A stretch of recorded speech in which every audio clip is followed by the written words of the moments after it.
Hi, I'm State Senator Tracy McCreery. Just wanted to give you a quick update on what happened in the Senate this week. The Senate third read Senate Bills 45 and 90, which is the postpartum extension language. I've talked to you about this pretty much since session has started. I voted no on the bill, even though it did contain my bill.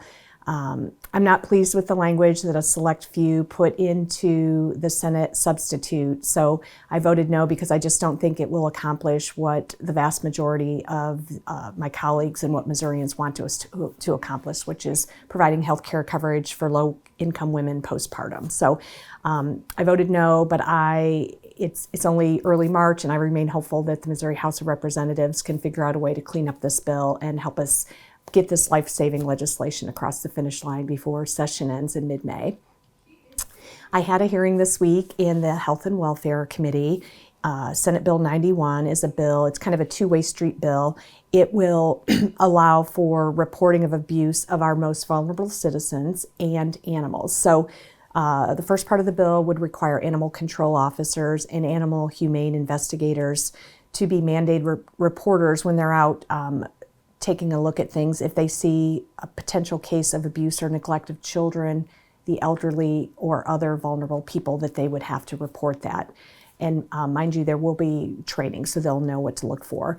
The other part of the bill kind of is the flip side of that we currently have state workers who are out maybe working for Department of Mental Health. They might be with educational groups, protective services, or even law enforcement, that if they're out interacting with people and sees a suspected case of companion animal abuse or neglect, that they would also be reporting that as well. And again, all of this comes with training for everybody so that we're not bogging down the hotline with calls that aren't necessary. This week in the Senate, I got an amendment on a Senate bill that is dealing with tax credits for neighborhood assistance program. What I'm trying to do is give permission for folks that are using funds for really, really critical work in our communities.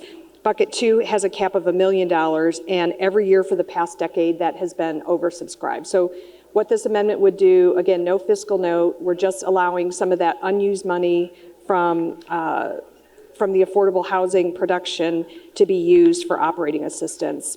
Some of the biggest beneficiaries of this would be Habitat for Humanity, that's not just something that's in the St. Louis region. My understanding is Habitat for Humanity does work all around the state. I think at least 5 of my colleagues in here have Habitat infrastructure in place, so their Senate districts would benefit from this as well. I think it's a really fiscally responsible way to help the community, and again, the money's already set aside, so we should be putting it to use for Missourians. So thanks for tuning in. Talk to you next week.